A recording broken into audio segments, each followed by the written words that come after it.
मेरी माँ, मेरी बहनों, मेरी तरफ से आप सबको अस्सलाम वालेकुम। सबसे पहले मैं आप तमाम नौजवानों का, बुजुर्गों का दिल की अमीर गहराइयों से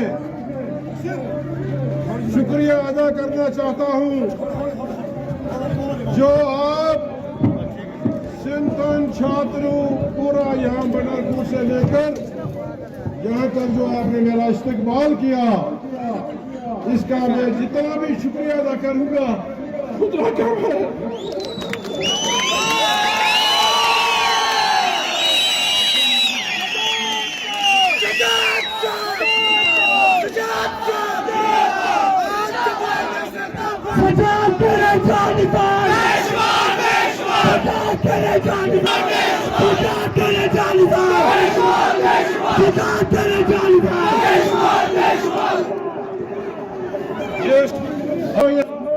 ये सिर्फ आप लोगों की वजह से मिला है, वरना अगर देखा जाए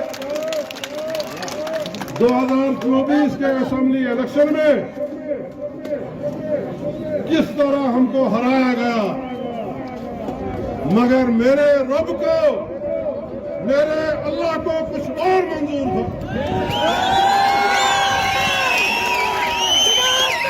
इसका यह मतलब है कि 2024 का जो रिजल्ट निकला उससे अल्लाह नाखुश था और अल्लाह ने दिखा कि आप इसको यहां जबरदस्ती हराओगे, इसको मैं ऐसे पंचायत में ले जाऊंगा जो देश का सबसे बड़ा पंचायत है। और अल्लाह ने आज, मेरे रब ने आज ये दिखा दिया। मैं आपने नेशनल कॉन्फ्रेंस के कायदीन को, जनाब डॉक्टर फारूक अब्दुल्ला साहब, जनाब उमर अब्दुल्ला साहब और दीगर कायदीन का दिल की अमीर गहराइयों से शुक्रिया अदा करना चाहता हूं। मसला ये नहीं कि जमात ने हमको कितना बड़ा मनसब दिया है, मसला ये है, ये पसमानदा और दूर दराज इलाका नेशनल कांग्रेस की लीडरशिप ने याद रखा और ये फैसला किया।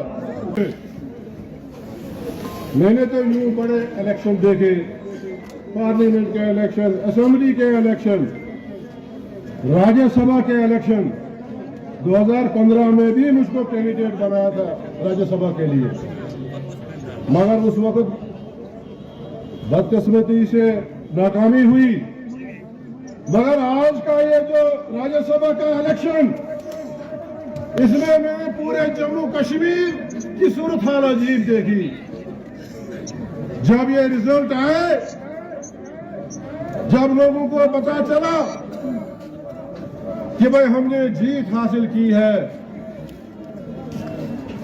जम्मू कश्मीर के दूर दराज के इलाके, राजौरी, पूंछ, कश्मीर, कुपवारा, ये इनके गांधी के इलाके, लोगों में जोश, जश्न। भाई ये तो हर वक्त होते हैं ये राज्यसभा के इलेक्शन। आज के इस इलेक्शन में इतना क्या है कि गांव-गांव, गली-गली लोग जो है खुशियां मना रहे हैं।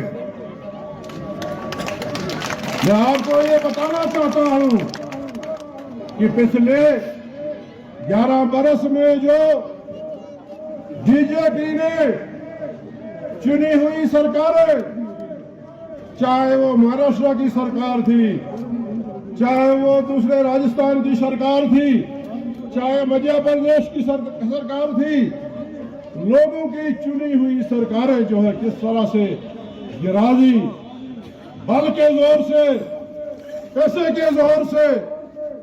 तो लोगों के अंदर जो था एक रोष था पूरे मुल्क में और खासकर जम्मू कश्मीर के लोगों का, जिन्होंने 1 साल पहले यहां एब्सोल्यूट मेजॉरिटी से एक सरकार बना दी, लोगों की चुनिंदा सरकार बनी, मगर 1 साल से उस सरकार का क्या हाल किया ये आप सब जानते हैं।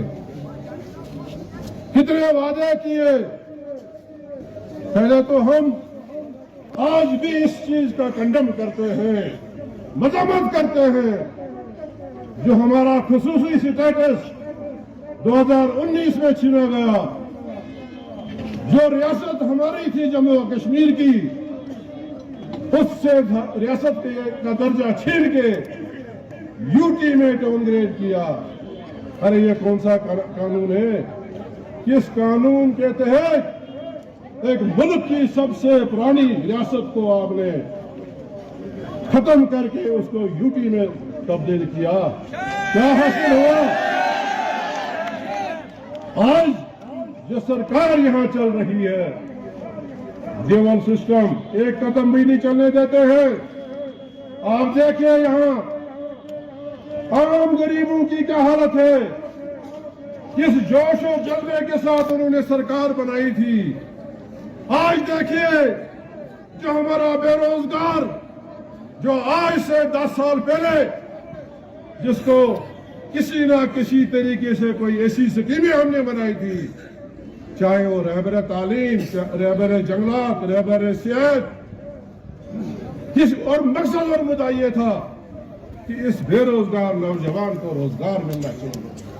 क्या ये गुनाह था कि भाई हम बेरोजगारों को रोजगार दे रहे थे, हम जगह जगह स्कूल दे रहे थे, जगह जगह अस्पताल दे रहे थे, जगह जगह कॉलेजेस खोल रहे थे, कहा जगह जगह हमने तहसीलें खोली, ब्लॉक खोली।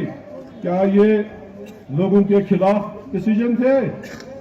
मगर इसमें कसूर हम लोगों का है। हमको एक्सप्लॉइट किया जाता है मजहब के नाम पे, धर्म के नाम पे, और वो अपनी बाजी जीत के उसके बाद लोगों को बेहाल छोड़ दिया जाता है। कहां है आज वो जिन्होंने यहां 11 साल हुकूमत की? आज हम जानना चाहते हैं इन 11 वर्षों में क्या किया उन्होंने रियासत के लिए, बिलखसूस किश्तवाड़ के लिए। मुझे बताइए, मुझे बताइए कौन से स्कूल खोले, कौन से कॉलेजेस खोले, कौन से अस्पताल खोले। जो 2014 तक हमने काम किया उसके बाद कुछ नहीं किया, क्योंकि उनका फंदा जो है वो बिल्कुल सिंपल है। इलेक्शन के 2 महीने जिला हो जाओ, लोगों को भड़काओ और वोट हासिल करो। मेरे भाइयों बुजुर्गों, 2024 के इलेक्शन में जो हमको यहां हार मिली है, आपको पता है किश्तवाड़ 20 साल पीछे हो गया है। अगर मैं यहां से जीत के चला गया होता, माशाअल्लाह मैं इस वक्त मिनिस्टर होता। और मिनिस्टर जो है मेरे वालिद साहब हमेशा जब भी एमएलए बने, किश्तवाड़ की आवाम ने उनको जब जब जिताया वो मिनिस्टर बने। और आज से 30 साल 40 साल पहले किश्तवाड़ की क्या हालत थी? वो वही मर्द मुजाहिद था जिसने इन वन को as a cabinet minister, chairman district development board 56 सड़कें जो है वो सैंक्शन करवाई। ये आपका जो ये मंडल कहीं कोई कनेक्टिविटी नहीं, हमारे नौजवान साथी नहीं जानते हैं आज से 30 साल पहले यहाँ क्या हालात थी। और अगर ऐसा ही चलता रहा, आप लोग बार बार एक्सप्लॉइट होते रहे, फिर किश्तवाड़ आगे नहीं बढ़ेगा, ऐसा ही रहेगा। जो हमने मुलाजिम लगाए थे अनकरीबी वो रिटायर हो जाएंगे। अगर एक ऐसा वक्त था आज से 40 साल पहले, किश्तवाड़ का कोई अफसर नहीं था, कोई अफसर नहीं था। माशाअल्लाह जब शेर कश्मीर शेख मोहम्मद अब्दुल्ला बरसर इक़्तिदार आए तो आम गरीब, चाहे वो किसी भी कौम से तल्लुक़ रखता हो, किसी कम्युनिटी से तल्लुक़ रखता हो, सबकी तरक्की हुई। कोई इंजीनियर बना, कोई डॉक्टर बना, किसी ने केएस किया, किसी ने आईएएस किया। और आज आप देखते हैं कि 11 बरस से यहां कुछ नहीं हुआ।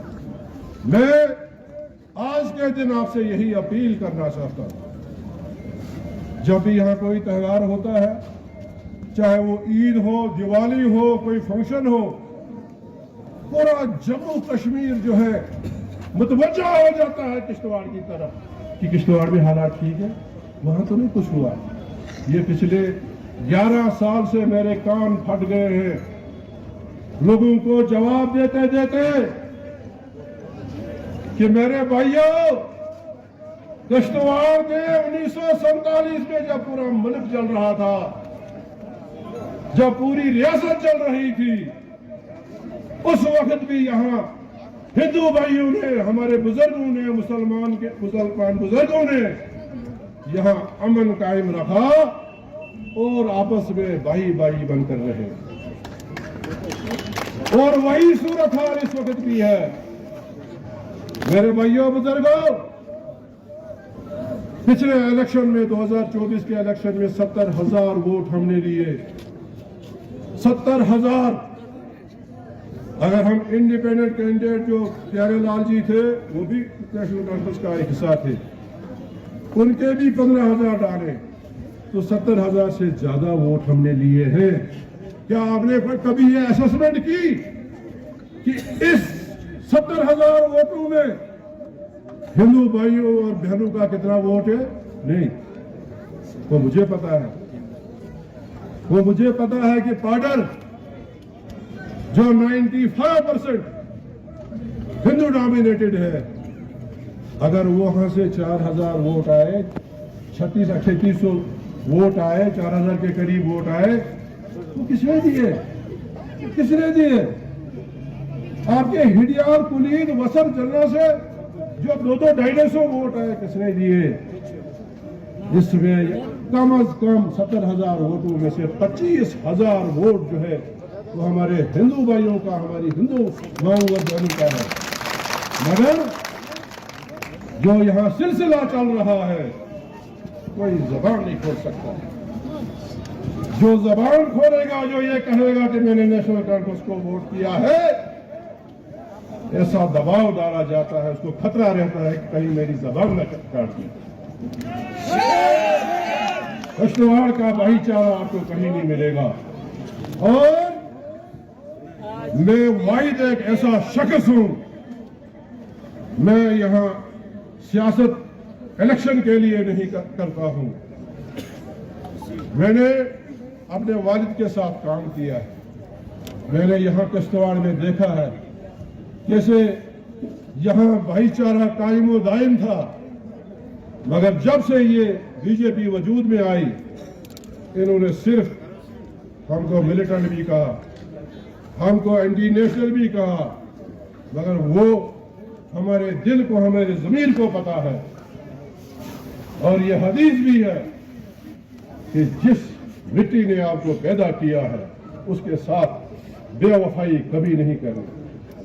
कोई भी मुसलमान जो ईमान रखता हो, वो अपनी मिट्टी के साथ बेईमानी कभी नहीं करेगा।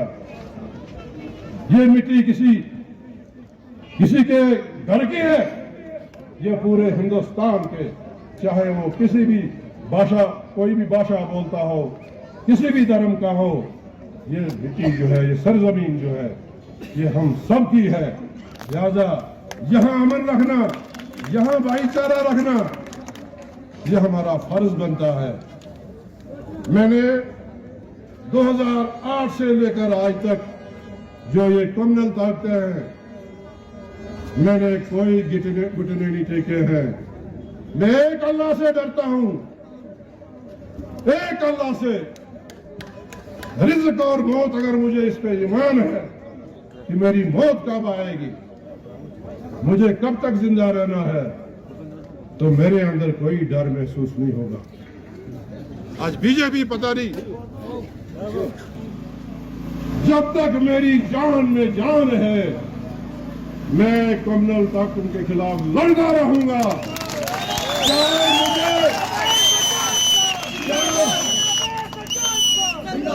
चाहे मुझे 100 बार क्यों नहीं हारना पड़े, मगर मैं एक मिशन लेकर हूं कि आज से 30 साल पहले जो यहां अमन था, भाईचारा था, उस भाईचारे के लिए कितनी भी मुझे कुर्बानी देनी पड़े, मैं वो कुर्बानी दे दूंगा। और इस मिशन के साथ कि किश्तवाड़ में फिर वही भाईचारा तो है, मगर एक नैरेटिव जो बनाया गया है। कल भी मुझे प्रेस वाले कह रहे थे कि जनाब आप किश्तवाड़ जाएंगे, अब पता नहीं वहां कोई कितना फसाद होगा। बड़े अफसोस की बात है, ये सारा नैरेटिव जो है ये बीजेपी का बनाया हुआ है। किश्तवाड़ के लोग अमन पसंद हैं और हमेशा किश्तवाड़ के लोगों ने भाईचारे को मजबूती से थामा है। मैं एक बार फिर आप तमाम बुजुर्गों का, नौजवानों का, दूर दूर से आए हैं, डॉक्टर चमन लाल XMLA रामन वो भी आए हैं, मेरे साथी सलामदीर वो बलेसा से, सुरूर, ड्रामशाला, बंजवा, दशन, मड़वा, वड़वन, छापरू, केशवान, नागसरी, पाडर, श्रीगाम, सरथल, दूल, हर जगह से जो मेरे बुजुर्ग, मेरे नौजवान यहाँ मेरे इस्तकबाल के लिए आए हैं।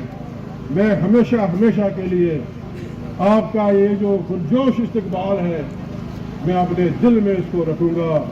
और एक बात कहना चाहता हूँ और अपील भी करना चाहता हूँ उन पब्लिक रिप्रेजेंटेटिव्स को जो किश्तवाड़ के लोगों ने चुने हैं, जो नागसिरी पाडर के लोगों ने जिनको चुना है, या इंदरवाल के लोगों ने जिनको चुना है, बाबा सियासत खुदारा बंद कर दो। किश्तवाड़ बहुत पहले ही पसमानदा है और अब आप किश्तवाड़ की तामीर और तरक्की के लिए काम करें। यह आपकी खुशकिस्मती है कि मुझे राज्यसभा में भेजा गया है। अगर हम सब मिलकर फिलहाल 4 साल सारी सियासत को एक तरफ रखकर किश्तवाड़ की तामीर और तरक्की के लिए काम करें, अल्लाह गवाह है मुझे किश्तवाड़ को 4 चांद लग जाएंगे इंशाअल्लाह। मगर लगता नहीं है, क्योंकि वो जब वो वोट बटोरने होते हैं तो वो 10 दिन में सारा वो अपने फेवर पे करके चले जाते हैं, ऐश कर रहे हैं। लिहाजा मैं उनसे अपील करना चाहता हूँ, बड़े बड़े प्रोजेक्ट, हमारा वाइनू टनल का है, संगपुरा वाइनू tunnel, honourable prime minister of India जिन्होंने आप लोगों के सामने 2014 में ये वादा किया था कि हम किश्तवाड़ को टनल के जरिए पानी देंगे, अभी तक कोई पेशरफ नहीं हुई। शर्म नहीं करना है। अब आपका लीडर जो है राज्यसभा में होगा। जब मैं राज्यसभा में जाऊंगा आप सुनेंगे, मैं अपील करूंगा अपने प्राइम मिनिस्टर से, क्योंकि आपने राज्यसभा का मेंबर है, उसको रखने के लिए और हटाने के लिए मेरा भी वोट चाहिए। मैं उनसे यही गुजारिश करूंगा कि 11 साल से वो पसमानदा लोग, वो बेबस लोग, वो बेसहारा लोग इस आशा में है कि दिल्ली से शायद कभी न कभी इस टनल के लिए जो है पैसा सैंक्शन हो जाएगा, ताकि किश्तवाड़ के टाउन मंडल में जो इस वक्त पानी की क्राइसिस है, या पेरीफेरी में जो पानी की क्राइसिस है, इस क्राइसिस को खत्म किया जाए। मुझे एक ऑनरेबल MLA साहब कहता है, क्या किश्तवाड़ में जहाज जाता है? मैं हंस रहा हूँ इधर से, मैंने कहा कौन सा जहाज? जो हेलीपैड था वो भी छीन लिया और प्राइवेट किसी की खेत में जहाज हेलीकॉप्टर उतरता है। आप सवारियों की जहाज आपकी बात करते हैं। 11 साल से हमने सुना किश्तवाड़ एयरपोर्ट, अब 20 मिनट में किश्तवाड़ से जो है जम्मू जो है लोग जाएंगे। अब मुझे पता नहीं है, मेरे लोग शायद रात को जाते होंगे हेलीकॉप्टर, उससे जहाज में जम्मू जाते होंगे, दिन में तो यहाँ कोई जहाज चलता नहीं है। इस बात की भी हमने यकीन दहानी वहां याद दिलानी करानी है कि भाई आपने तो बड़ा कुछ कहा था, यहाँ एयरपोर्ट देंगे, पैरा मिलिट्री में मुझे याद है ऑनरेबल होम उस वक्त के होम मिनिस्टर, उन्होंने कहा था कि जो दूर दराज के इलाके हैं, पाडर है, मड़वा है, वाड़वन है, दक्षिण है, ये छात्रों है, ये यहाँ के बच्चे जो है वो मुकाबला नहीं कर सकते हैं शहरी बच्चों से। लिहाजा हम यहाँ BSF, ITBP, CRP इन तमाम महकमों में जो है अनसपाट भर्ती करेंगे। मुझे लगता है कि रात के अंधेरे में वो भी भर्ती आपके गाँव में होती होगी। ये वादा भी हमने वहाँ डॉक्टर जितेंद्र सिंह जो हमारे ऑनरेबल MP है, उन्होंने तो हमको जोड़ दिया रेल के साथ। आज रेल जाती है यहाँ, रात को जाती है, कश्मीर पहुंचती है। याद होगा आपको 14 के इलेक्शन में भी और 24 के इलेक्शन में भी कहा था। मेरे पास बहुत कुछ है यहाँ चलाने के लिए, और मैं आपको यकीन दिलाना चाहता हूं, जब इंसान किसी जायज डिमांड के लिए बार बार जो है किसी मिनिस्टर, प्राइम मिनिस्टर के पास जाता है, एक न एक वक्त आता है वो मसला जो है जरूर हल हो जाता है। फिलहाल मैं आपका राज्यसभा का मेंबर बना हूं, इसके लिए दिल की अमी गहराइयों से फिर एक दफा शुक्रिया भी आप लोगों का, आपकी दुआओं का असर, आपको मुबारक भी हो। अब मेरा एंटी लेट फंड जो है वो भी आप गिनना शुरू कर देंगे। पुराना जमाना था, हम देते थे गाँव देहात में हम गरीब वर्कर को कुछ थोड़ा बहुत, वो भी इन लोगों ने बंद कर दिया। अब अगर 10,000 का काम भी है उसके भी करना निकल रहा है। वाह वाह, क्या सरकार है, क्या सरकार है। जाएगा कहाँ ये, मिलेगा भी खत्म, सब कुछ खत्म, बनेगा क्या। लिहाजा ये इतने बड़े पावर प्रोजेक्ट, बाबा इतना सा डोलसी पावर प्रोजेक्ट था, इतना सा 390 मेगावाट का, जिस डोलसी पावर प्रोजेक्ट ने पूरे कश्तवाड़ की काया पलट दी थी। यम लाड़ टीम लगा, तमाम कश्तवाड़ लगा टीम, तमाम लुकाव कर रोजगार नव आधे 300 मेगावाट 4-5 बड़ प्रोजेक्ट चलो मुझे कोई हाथ उठाकर बताए कि एक भी का इन प्रोजेक्ट की वजह से है उस घर में तब्दीली आई है। मुझे बताइए, कोई बताए आप। बाहर एक ऐसा नैरेटिव बनाया गया है कि ये जितने भी 4 पावर प्रोजेक्ट है, क्यू है, क्वाड है, पटलदूल है, रेडली है, कृष्णवाड़ी जो है, सारा हर घर जो है अरबपति करोड़पति हो गया। मगर हमारे हिस्से में कुछ नहीं, समंदर से मिले प्यासे को शबनम। लिहाजा हमें मुख्तसरन अपनी बात को खत्म करते हुए, क्योंकि हमारे आपको पता है यह एबनॉर्मल एरिया है डिस्ट्रिक्ट हमारा, कुछ न कुछ होता रहता है। सबसे ज्यादा जो यहाँ एक्सीडेंट होते हैं या कोई बीमार हो जाता है, तो लिहाजा फिलहाल में 6 के करीब क्रिटिकल एम्बुलेंसेस सबसे पहली जरूरत, 6 के करीब क्रिटिकल एम्बुलेंसेस किश्तवाड़ को दे रहा हूं। वो तो फिर यहाँ के CMO साहब देखेंगे। हमारे यहाँ NGOs भी काम करते हैं जो रात दिन काम करते हैं। मैं चाहता हूं कि उनको भी एक एम्बुलेंस जानी चाहिए। हमारे बॉर्डर में क्रिटिकल एम्बुलेंस होनी चाहिए, छावनी में होनी चाहिए, दक्षिण में होनी चाहिए, ठाकरे में होनी चाहिए। तो लिहाजा में फिलहाल मार्च तक में मेरी ये कोशिश है 6 से 8 क्रिटिकल एम्बुलेंसेज यहाँ दी जाए, ताकि जो भी कोई गरीब, जो भी कोई कहीं एक्सीडेंट होता है, जम्मू श्रीनगर पहुँचते उसकी डेथ हो जाती है। मैं कहता हूँ कि सबसे मेरा पहला ये वाली फर्ज है कि एम्बुलेंसेज जहाँ दी जाए। उसके बाद मैं हर इलाके में आऊँगा, जो वहाँ की ज़रूरियात होंगी, लोगों की ज़रूरियात के मुताबिक जो है मैं वो CDF जो है बांटूंगा। इंशाल्लाह 6 साल बहुत होते हैं, 6 साल में हम सबको इंशाल्लाह खुश कर देंगे। और सबसे अहम बात वो ये है कि जब तक न हमको स्टेट का दर्जा, रियासत का दर्जा बहाल होगा, जम्मू कश्मीर कभी तरक्की नहीं करेगा।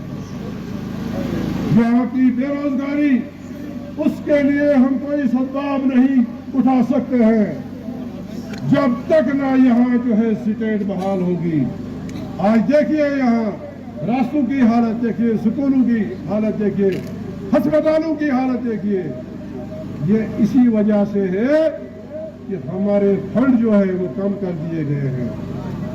जाहिरी तौर पर ये तो कहते हैं कि सब कुछ हमने ये पहाड़ और ये पहाड़ मिला दिया, मगर वो लोगों को पता है कि यहाँ कितनी शक्ति है। लिहाजा आज दुआ करो कि ये लोग जो ऐवान में बार बार कह रहे हैं कि अनकरीब हम रियासत बहाल करेंगे, अल्लाह ताला ही इनके दिल में तो ऐसी वो डाल दे ताकि ये रियासत बहाल करे और रियासत जम्मू और कश्मीर के लोग जो है अमन और चैन और तरक्की से रहें। मैं एक बार फिर आप तमाम हजरात का, बुजुर्गों का, नौजवानों का, माओ बहनों का शुक्रिया अदा करना चाहता हूँ कि आप यहाँ आए और मेरी चंद बातें सुनी। खुदा हाफिज, सलाम अलैकुम, आदाब।